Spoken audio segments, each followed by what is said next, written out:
Stupidify, it's the one with the brother. I was about to say the Superman person. That no one notices it. I love it, in my opinion. Hi guys, my name's Jordan, and if you're new here, so am I. This is my YouTube channel, it's my first episode. I've wanted to do this for so long, but that's a different episode, so sit back, relax, and I hope you enjoy my content. So for today's video, I'm going to be talking about really just why TV and movies have become unbearable, in my opinion.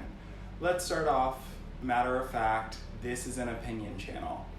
I'm an actor, I'm a performer, actor, singer, dancer, trained. I do the thing, that's what my education background's in. That can be another video.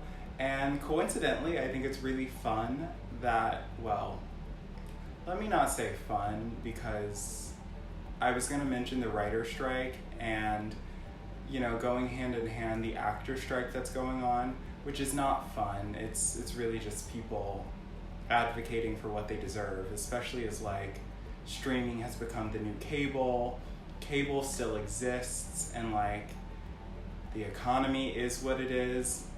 Again, not fun, but very relevant and still connects with what I want to talk about today, which is more so, why does content suck? And I really want to mention, I spend so much time on YouTube and I follow creators, and that's become how I consume content now.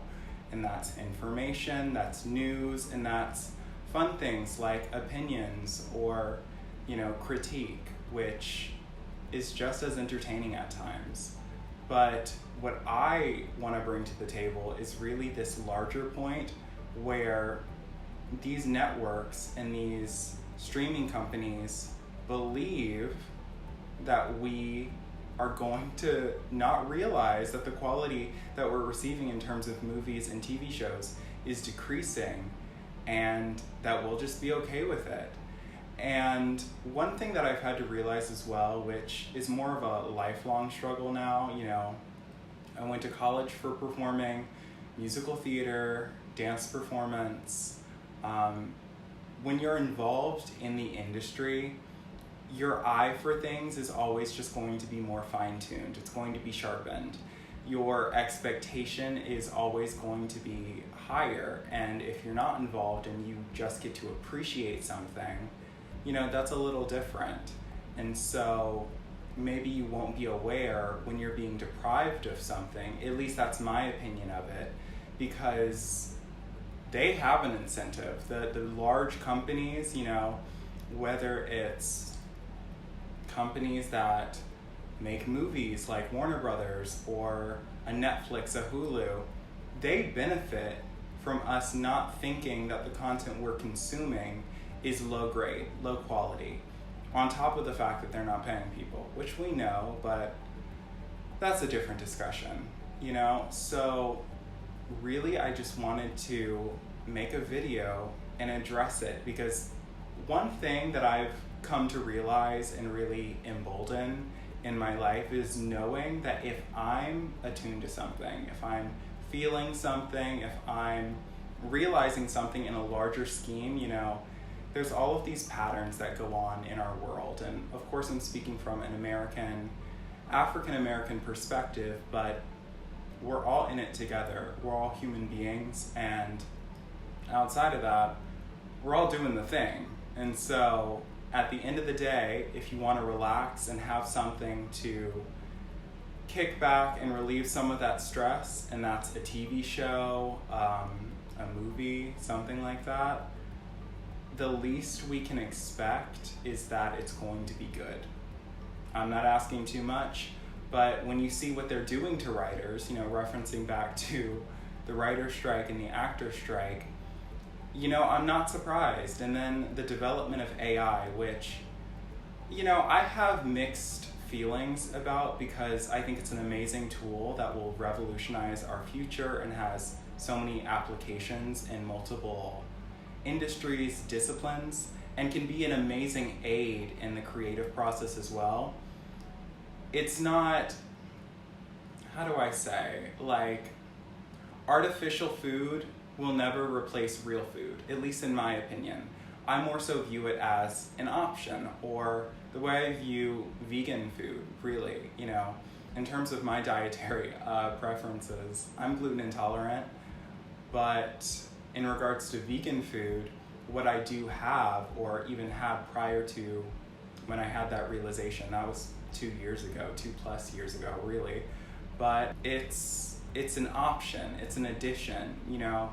I think that's a healthier viewpoint of it. And so getting back to content, you know, the way that we consume, we have to have that mind's eye, that discernment to know how much did they really invest in? Or in the case with, you know, I mentioned Netflix, I'm really speaking to a larger case study. We see this across the board where so many streaming services just don't care about the content. It really is a cost-effective kind of mindset where I don't think it's a crazy thing to say, you know, they have the one season and it's a massive hit and nothing comes of it. Or 2-3 years when that momentum has died down, we hear rumblings about, okay, now they're going into production for a season 2.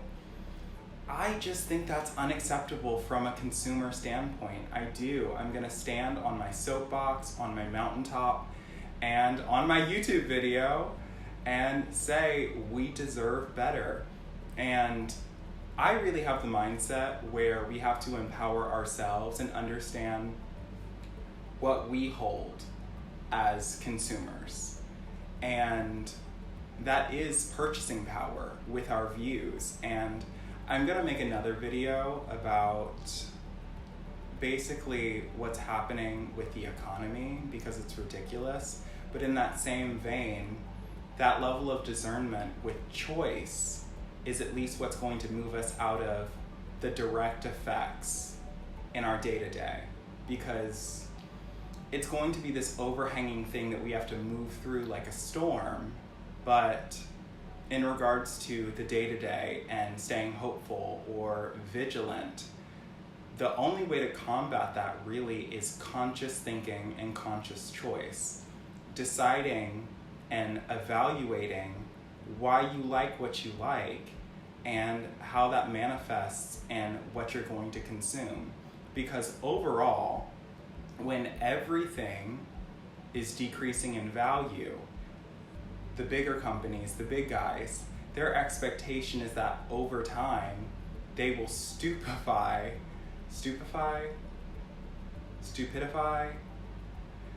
y'all get the idea, that everyone's value in terms of what they're expecting from artists, writers, directors, and what's being produced is just going to have this lowering effect for the audience that no one deserves. It's ridiculous. And, you know, I'm gonna choose my example. And if you're with me, you're with me. If you're not, give me a like, give me a comment. I'm new here, we're getting to know each other. That's really what I'm about.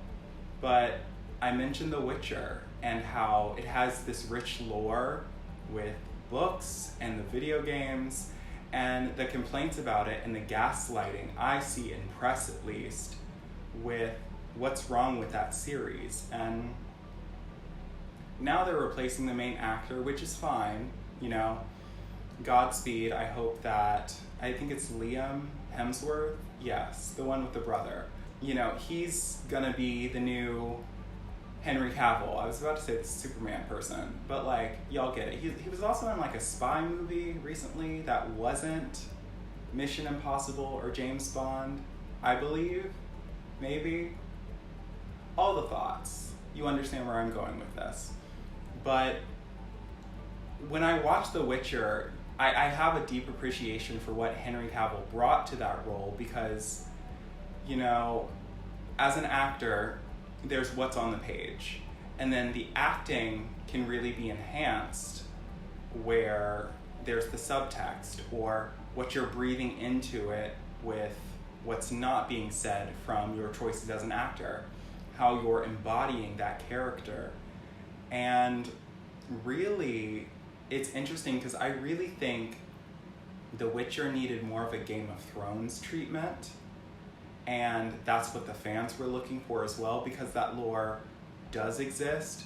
And me, and again, my soapbox, my channel, my video, if you rock with me, you rock with me. We're in it together, period. Give it a like, give it a comment. I love a discourse, but like I'm not hung up on color conscious casting is what I'll say. I don't really buy colorblind casting. I think that there's a time and a place for everything, you know. One of these memories that I have is when I was having a conversation with, and I even think this was back in high school, but with a theater teacher, or maybe it was one of my colleagues, but basically, you know, they were arguing that having black people in the show, and it was a period piece, wouldn't be authentic to the time. And then I was explaining, black people existed. Even if you think that black people weren't there, or people of color weren't there, you'd be surprised about migration. You know, I think that there's this huge hoopla about immigration, even though it literally is the backbone of our country, America at least. But we all ignore that. Like, they want to take the jobs that they're not taking right now because, of course, there's no insecurity happening, both financially with people wanting to work in those jobs, not actually hiring. Fake news. Like, that is the fake news. But with content, it's that wool over the eyes. It's the wizard behind the screen where actors can only do so much. And I think that that's really the magic that we all are attracted to. Whereas, you know, that extra level of care is really what lifts the material. It's the skill set and the being of the actor that seeks to connect with the audience and embody this character that otherwise would be flat. And I do think, at least in a little bit, you know, I mentioned The Witcher, and I think that's going to be the example that I stick with because I want to get my ideas out there. I want y'all to know I'm existing in truth and approaching this with a mindset that, like, this has been something that I've been feeling for so long that I've had to divorce myself from TV and movies because I'm not impressed. And I actually was talking to my mom about this. Like, even if I am watching YouTube or TikTok for an hour or more, you know, I value that content that I've cultivated versus the other hand where they're literally lowering our intellect and our taste level and duping us to believe that this is high quality and saving what could be viewed as good. I don't always care about award shows. I have too many opinions about award shows, and we can go there, but ooh, that's a mouthful, really, because it's fake. Like, it's bought, it's staged. You know, obviously our vote doesn't matter, but our views matter. You know, we're funding them, and when you go to an award show, when you're, you know, set to win an Emmy or set to win a Golden Globe, an Academy, you all understand. They have their voters within that guild that are making those decisions. But the viewership, you and I, what defines that as a success. And I'm not going to sit around and lull and believe that that's not the case, because our views matter. Our views correlate to how they're paying their bills. And I want to add as well how the actors are being paid, because of course, you know, with the strike going on, we can talk about the 1%, the 5%, the 10% that are making a living wage or more and are ballin', you know, are doing the thing, can afford a grander sense of life. is probably the most tactful way I can say that. We're going to be establishing the relationship of what this channel is, because I am someone that exists. You know, I got a mouth, you know, I can be flat out, you know, I'm not afraid to talk, but at the same time, I know who I am, and, you know, I'm Southern. I'm Southern in the way where I will always be a Southerner living in New York, and I'm fine with that. And it always makes me laugh a little bit. But I have politeness, I have respect, I have tact, and it cuts either way. I'm also big on well-being and understanding how you need to operate in your life, because in the larger scheme, there is, whether I call it the forces or the economy or what it means to actually be in America and establish the American dream, there is a system that is betting against you, making sure that you don't feel well or empowered, so that you don't rise through the ranks and that they can continually make a profit off of your suffering. And maybe that sounds a little extreme, and maybe I'm just talking about content or TV shows and movies that are crap. Like, I can't watch anything anymore, and I don't want to compete with reality TV, which my opinions on reality TV are this: it has its place, and everything deserves a level of respect for what they're bringing to the table. Again, I value options. I want a little bit of everything. If I want sushi on Monday, fried chicken on Wednesday, and collard greens and fried rice on Friday, that's what I'm gonna have. Collard greens and fried rice, I mean, it would depend on the fried rice, but y'all get what I'm saying. Like, I value options, and reality shows do exist in that field where it fills a need, it fills a void, and that's legitimate. But even that can be a scab when you're not actually healing, if you know what I mean. I'm big on the metaphor, so roll with me. Or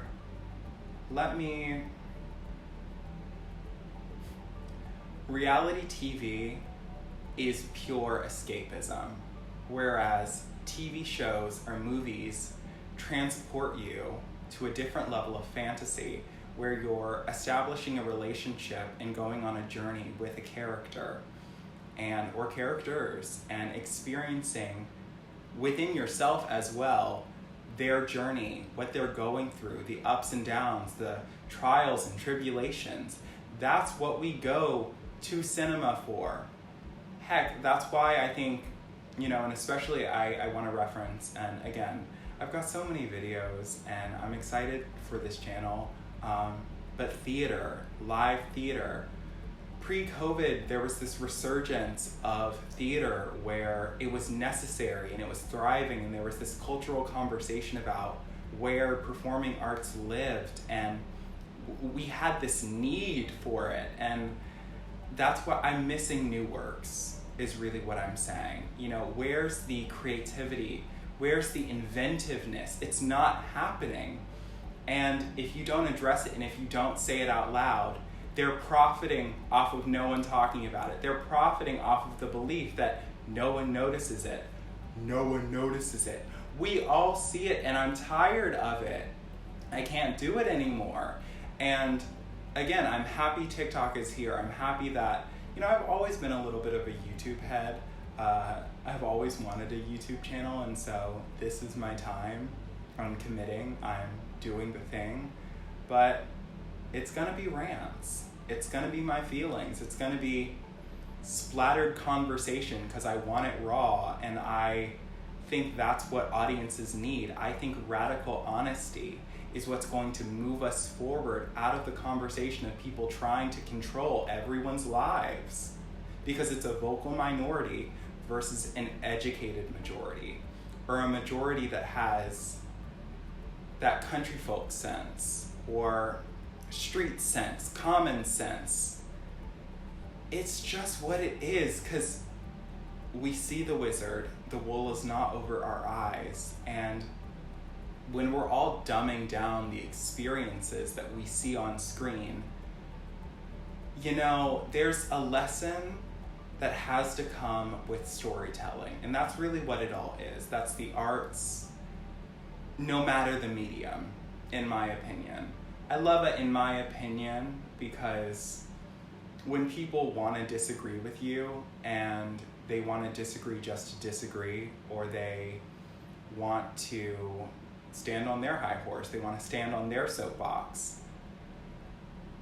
just to stand on their soapbox, or to be argumentative, or I don't want to even just say Debbie Downer, because it's like, you will never be Debbie. Like, Deborah is doing her own thing, and that's a movement. That's a cultural shift, in my opinion. But I see it happening, and the conversations that I'm having with people, as I mentioned how unbearable TV and movies have become, going to movies, the movie theater, the cinema, I'm not even getting into snacks, because like, if you're spending $20 on a ticket and then the snacks are another 10, you know, you could be going from a $30 to $40 bill into, I can't even imagine what the economy really wants it to be, which could be $50, which is just going out. That's half of a Broadway ticket right there. And so we all deserve better, and we know we deserve better. And if someone doesn't say it, I will say it, so we all can speak up, because our views are dollar signs. And I think that connects with the writer's strike, I think that connects with the actor's strike, but you know what's up, so don't be fooled. We're in it together. I want to say thank you for watching my video. Give it a like, give it a comment, start a discourse. I'm new, but we'll be new together. And so, welcome, and I'll see you on my next video. Have a great day.